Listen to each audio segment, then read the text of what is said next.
Hello साथियों, नमस्कार। आप सभी का बहुत बहुत स्वागत है आपके अपने चैनल RMPV एजुकेशन पर। तो CCC+ के लिए ये क्लास हमने बनाई है। जिनका भी CCC+ का एग्ज़ाम है तो आप सभी इस क्लास को कंप्लीट देखें। इसमें बहुत सारे ऐसे क्वेश्चन शामिल किए हैं जो आप सबके एग्ज़ाम के लिए हेल्पफुल हो सकते हैं। तो सबसे पहला प्रश्न है, विंडोज़ में डिस्क ड्राइव D से हटाई गई फाइल डैश पर जाती है। यानी कि अगर आप अगर आपके कंप्यूटर में विंडोज ऑपरेटिंग सिस्टम है और आपकी डी ड्राइव में कोई भी फाइल है या फोल्डर है, आप उसको डिलीट करते हैं तो वो फाइल या फोल्डर कहाँ पर जाएगा? ऑप्शन है recycle bin, my computer, Windows Explorer या परमानेंटली डिलीट हो जाएगा। तो इसका सही जवाब क्या होगा? अगर आप अपने कंप्यूटर से किसी भी ड्राइव से, चाहे वो डी ड्राइव के अंदर हो या सी ड्राइव के अंदर हो, है ना, किसी भी ड्राइव के अंदर हो, आप जब भी फाइल को डिलीट करते हैं तो वो फाइल आपकी रिसाइकल बिन में स्टोर हो जाती है। यानी रिसाइकल बिन क्या है? एक प्रकार का डस्टबिन है और जो भी आपके डिलीटेड फाइल्स हैं वो रिसाइकल बिन में ही स्टोर होती हैं। अगर आप नहीं चाहते हैं कि ये फाइल हमारी रिसाइकल बिन में जाए तो आप क्या कर सकते हैं? शिफ्ट के साथ में डिलीट कर सकते हैं। तब आपको शिफ्ट की प्रेस करना है और डिलीट बटन प्रेस करना है। ठीक है, तो आई होप ये दोनों क्वेश्चन आपके समझ में आ गए होंगे। दोनों का मतलब, कई बार ऐसा पूछता है कि परमानेंट डिलीट करना है तो कौन सी की यूज करना पड़ेगा। तो परमानेंट डिलीट करने के लिए हमें शिफ्ट के साथ में डिलीट करना होता है। चलिए अगला क्वेश्चन देखते हैं। यहाँ पे पूछा गया है डैश यहाँ पूछा है ऑपरेटिंग सिस्टम शब्द का अर्थ डैश है। The term operating system mean. अब इसका क्या मतलब है वो आपको समझाना है। ऑपरेटिंग सिस्टम का मतलब क्या है? A set of program which controls computer working। इसका पहला ही सही जवाब होगा प्रोग्राम्स का एक सेट जो कंप्यूटर वर्किंग को क्या करता है? कंट्रोल करता है। तो ऑपरेटिंग सिस्टम हमारे पूरे कंप्यूटर सिस्टम को ऑपरेट करता है। इसको प्रचालन तंत्र भी कहते हैं अगर आप हिंदी में देखेंगे तो। क्वेश्चन नंबर 3 का आंसर दीजिएगा। विंडोज 7 बेसिक और अल्टीमेट संस्करण दोनों में समान विशेषताएं हैं। दोनों में समान विशेषताएं हैं, इसका सही जवाब बताइए।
चलिए तो देखिए यहाँ पर विंडोज 7 बेसिक और अल्टीमेट संस्करण दोनों में समानताएं, दोनों में समान विशेषताएं हैं। तो ऐसा नहीं है। देखिए विंडोज 7 का जो बेसिक वर्जन और अल्टीमेट वर्जन सब में थोड़ा बहुत डिफरेंस होता है, तो यहाँ पे समानताएं नहीं है। ऑप्शन बी है आपका। क्वेश्चन नंबर अगला है, पूछा गया है the operating system of a computer serves as a software interface between the user and the. अब यहाँ पे क्या होगा?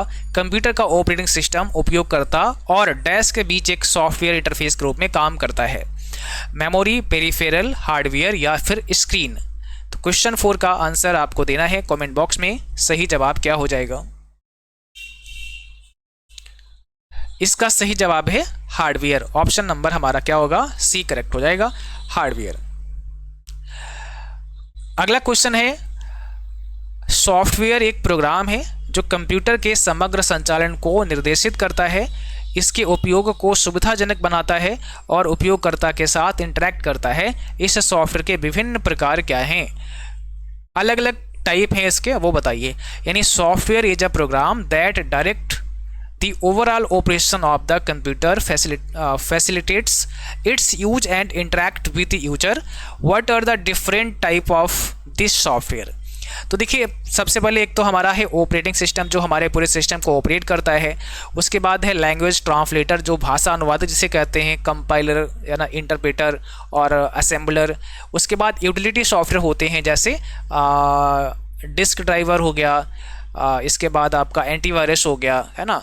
और जब हम जैसे अभी कोई आपको प्रिंटर वगैरह अगर इंस्टॉल करना है कंप्यूटर के अंदर तो उसके लिए भी हमें डिवाइस ड्राइवर की आवश्यकता होती है। तो इस प्रकार के जो प्रोग्राम होते हैं ये यूटिलिटी सॉफ्टवेयर होते हैं। तो यहाँ पर ये ऑल ऑफ दीज का सही जवाब है ऑप्शन नंबर डी। किसी एप्लीकेशन को डेस्कटॉप पर शॉर्टकट के माध्यम से किसके द्वारा खोला जा सकता है? An application can be opened through shortcut on desktop. अब हम डेस्कटॉप पर कोई हमारा एक एप्लीकेशन का शॉर्टकट है उसको हम कैसे ओपन कर सकते हैं? डबल क्लिक कर सकते हैं, राइट क्लिक करके भी ओपन कर सकते हैं, selecting the icon and pressing enter की बिल्कुल ठीक आंसर है यहाँ पे डी ऑप्शन करेक्ट है। हम ये सारे काम कर सकते हैं। आप डबल क्लिक करके भी ओपन कर लो, आप राइट क्लिक करके फिर ओपन कर लो, और आप उसको एक बार सेलेक्ट करो यानी एक बार सिंगल क्लिक करो और उसके बाद एंटर प्रेस कर दो तब भी ओपन हो जाएगा। Title bar is present at the top most line of a window bar. Title bar window bar की सबसे ऊपर लाइन पर मौजूद होता है, यस या नो? इसमें ट्रू फॉल्स का आंसर देना है। तो किसी भी किसी भी एप्लीकेशन में जैसे आपका एमएस वर्ड हो गया, जैसे आपका लिब्रे ऑफिस राइटर हो गया या फिर अदर कोई सॉफ्टवेयर है, सबसे टॉप पे टाइटल बार ही होती है। तो बिल्कुल ठीक है। और टाइटल बार के राइट साइड में आपको 3 कंट्रोल बटन भी मिलते हैं। इसका नाम होता है क्लोज, रिस्टोर, मैक्सिमाइज और मिनिमाइज। ठीक है, तो पहला ऑप्शन यहाँ पे करेक्ट है। अगला सवाल का जवाब दीजिएगा। अगला सवाल आपकी स्क्रीन पर है, एक फोल्डर में फाइलों के साथ साथ उप फोल्डर नहीं हो सकते हैं। देखिए कोई भी एक फोल्डर है ना, और उस फोल्डर में आपने कोई फाइल को रखा हुआ है तो फाइल के साथ साथ उसमें कोई भी उप फोल्डर यानी सब फोल्डर नहीं हो सकता है। सब फोल्डर का मतलब होता है फोल्डर के अंदर फोल्डर। तो ये बात तो अच्छी नहीं है, फॉल्स है ना, क्योंकि हम फोल्डर के अंदर भी फोल्डर रख सकते हैं, तो इसलिए इसको फॉल्स करना पड़ेगा। नया फोल्डर बनाने की शॉर्टकट की क्या होती है? कंट्रोल शिफ्ट और एन होती है, इससे हम नया फोल्डर क्रिएट कर सकते हैं। GUI का उपयोग इंटरफेस के रूप में किसके बीच किया जाता है? ग्राफिकल यूजर इंटरफेस है तो ये हार्डवेयर और सॉफ्टवेयर के बीच में होता है, मैन एंड मशीन के बीच में होता है, सॉफ्टवेयर एंड यूजर के बीच में होता है, या इसमें से कोई नहीं। तो क्वेश्चन 9 का सही जवाब क्या होगा? देखिए GUI का मतलब है ग्राफिकल यूजर इंटरफेस, यानी जो हमारा सिस्टम है उसका इंटरफेस कैसा है, उसका यूजर इंटरफेस कैसा है, जो यूजर चलाएगा ऑपरेट करेगा, तो वो ग्राफिकल है। चीज़ें हमें यहाँ पे बाकायदा दिख रही हैं, हम माउस के द्वारा सब कुछ ऑपरेट कर रहे हैं। तो सॉफ्टवेयर और प्लस यूजर, यहाँ पे यूजर है और ये आपके कंप्यूटर में सॉफ्टवेयर है, इन दोनों के बीच में होता है। तो सॉफ्टवेयर एंड यूजर यहाँ पे करेक्ट आंसर हो जाएगा। एक एप्लीकेशन से दूसरे एप्लीकेशन में छवियों या डेटा का आदान प्रदान किसके द्वारा किया जाता है? एक्सचेंज ऑफ इमेजेस और data from one application to another is done by using icons, control panel, clipboard, या इसमें से कोई नहीं।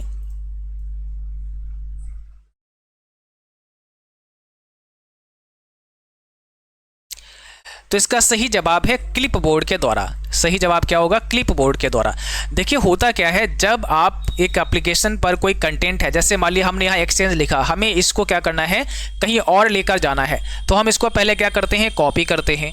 और जैसे ही आप कॉपी करते हैं तो क्या होता है, कॉपी करते ही क्लिपबोर्ड के अंदर आपका ये डेटा सेव हो जाता है। कहाँ सेव हो जाता है? क्लिपबोर्ड में, कंप्यूटर में क्लिपबोर्ड में सेव हो जाता है।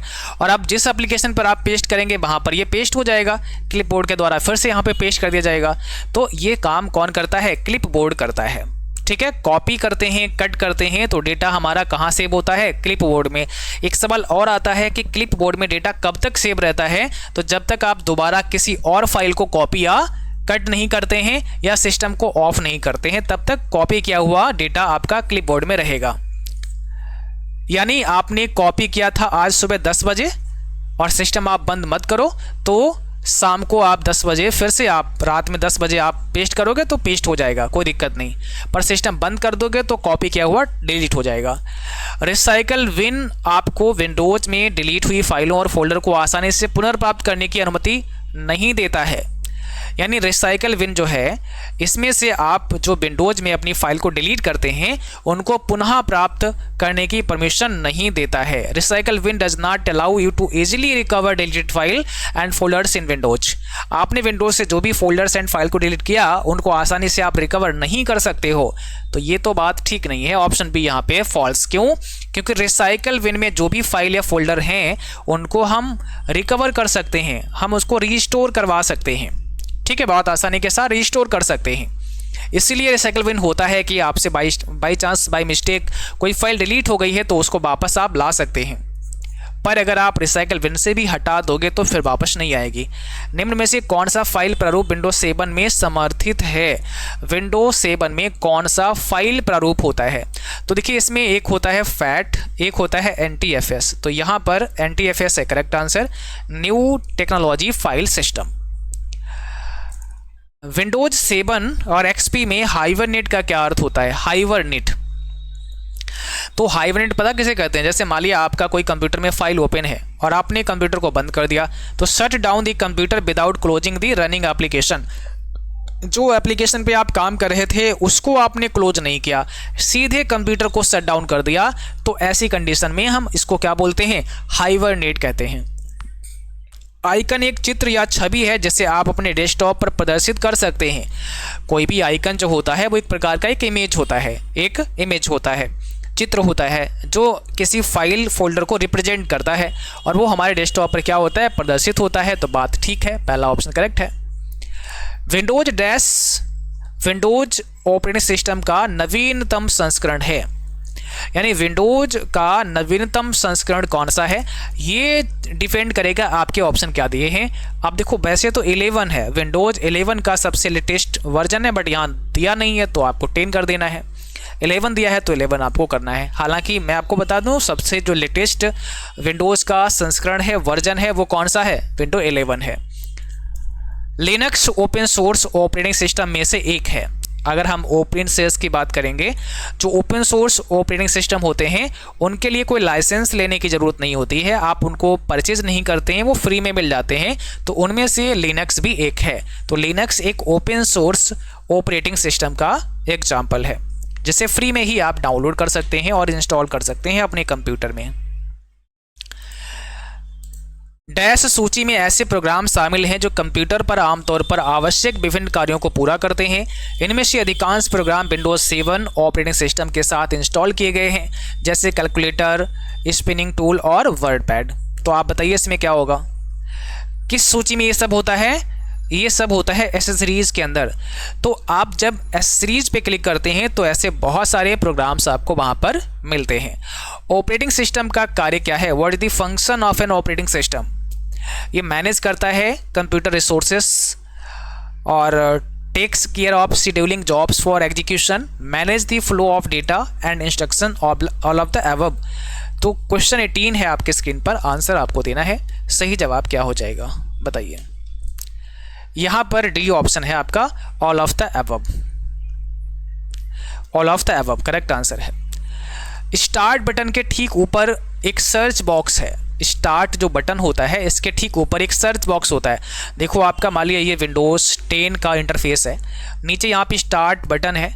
अब यहाँ जो आपका स्टार्ट बटन लगा है इसके ठीक नीचे यहाँ पर आप देखोगे एक सर्च बार भी होता है, सर्च बार यहाँ पे होता है। स्टार्ट बटन के ठीक ऊपर एक सर्च बॉक्स है, ठीक है, जहाँ से हम सर्च कर सकते हैं। तो इसका सही जवाब पहला ही है, ऑप्शन ट्रू है यहाँ पे। और यहाँ जो सर्च बॉक्स होता है इसमें हम अपना जो कंप्यूटर के अंदर सॉफ्टवेयर होते हैं उनको सर्च कर सकते हैं, साथ में हम इसका जो यूज है वो वेब ब्राउज़र पर भी कर सकते हैं। यहाँ से हम कोई भी वेबसाइट वगैरह भी सर्च कर सकते हैं। यदि आपके दस्तावेज 100% से अधिक हैं तो टेक्स्ट क्षेत्र पर कितने स्क्रॉल बार दिखाई देते हैं?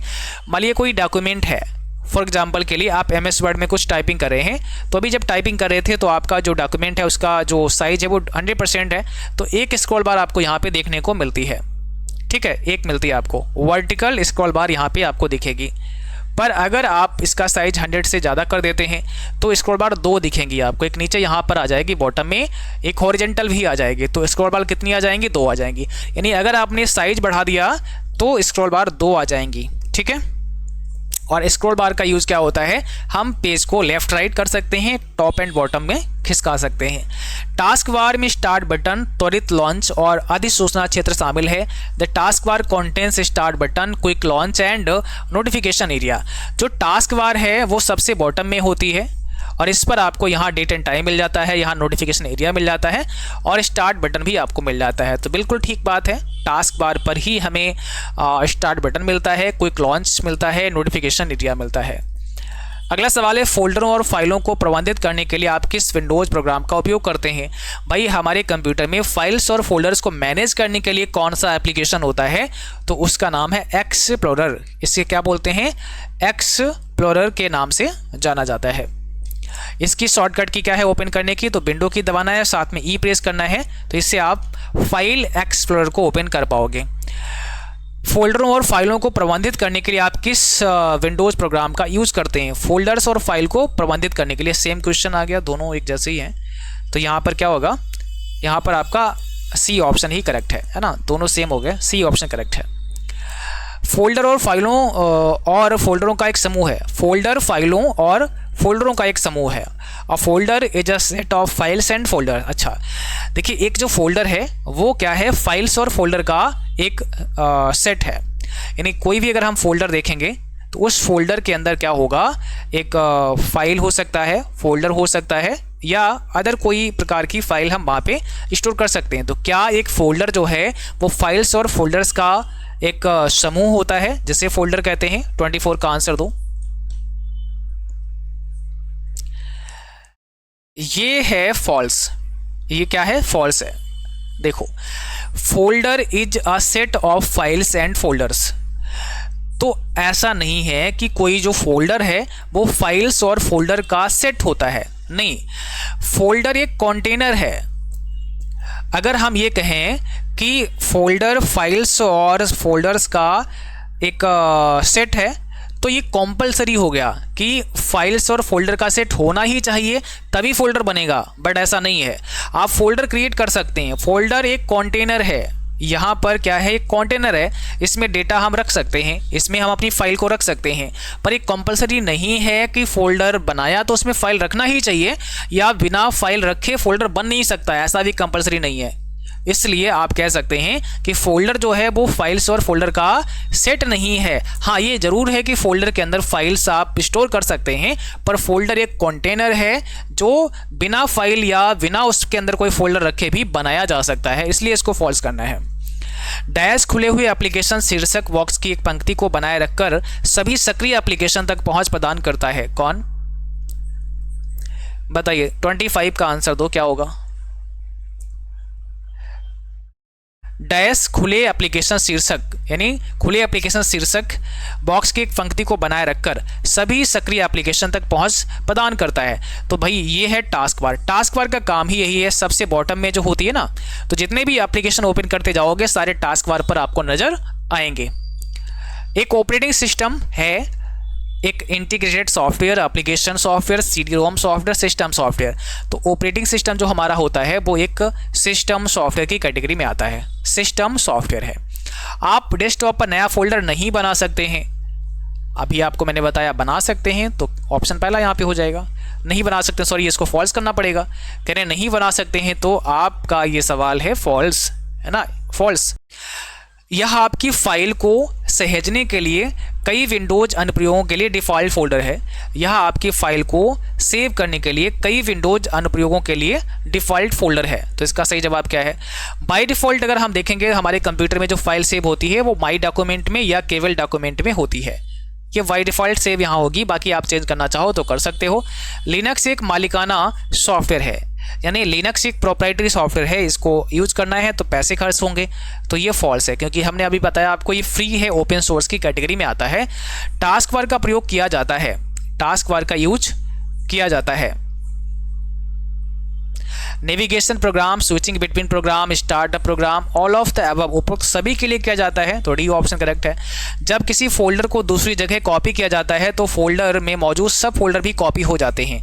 किसी फोल्डर को आपने कॉपी करके कहीं और पेस्ट किया, बट उसके अंदर जितने भी फोल्डर या फाइल थे वो सारे ही कॉपी हो जाएंगे। एकदम ठीक बात है, पहला ऑप्शन करेक्ट है। ऑपरेटिंग सिस्टम का प्राथमिक फंक्शन क्या है? प्राइमरी फंक्शन या कार्य क्या है इसका। Manage command, manage users, manage programs, manage resource. तो यहाँ मैनेज रिसोर्स करेक्ट आंसर है, ऑप्शन नंबर डी। कंप्यूटर का उपयोग करने के लिए आपको एक ऑपरेटिंग सिस्टम की आवश्यकता होती है। विदाउट ऑपरेटिंग सिस्टम आप सिस्टम को ऑपरेट नहीं कर सकते हैं। तो बिल्कुल सही बात है, फर्स्ट ऑप्शन करेक्ट है। तो आज का ये क्लास यहीं पर समाप्त करेंगे। CCC+ के लिए क्लास थी आपकी, और इसको रिवाइज करिए। बाकी CCC+ के हमने पिछले महीने में कई सारे क्लास कराए हैं, उसको भी आपको देख लेना है, जिनका भी आगे CCC+ का एग्जाम है। तो आज के लिए बस इतना ही, मिलते हैं फिर अगली क्लास में। तब तक के लिए थैंक यू, बाय बाय।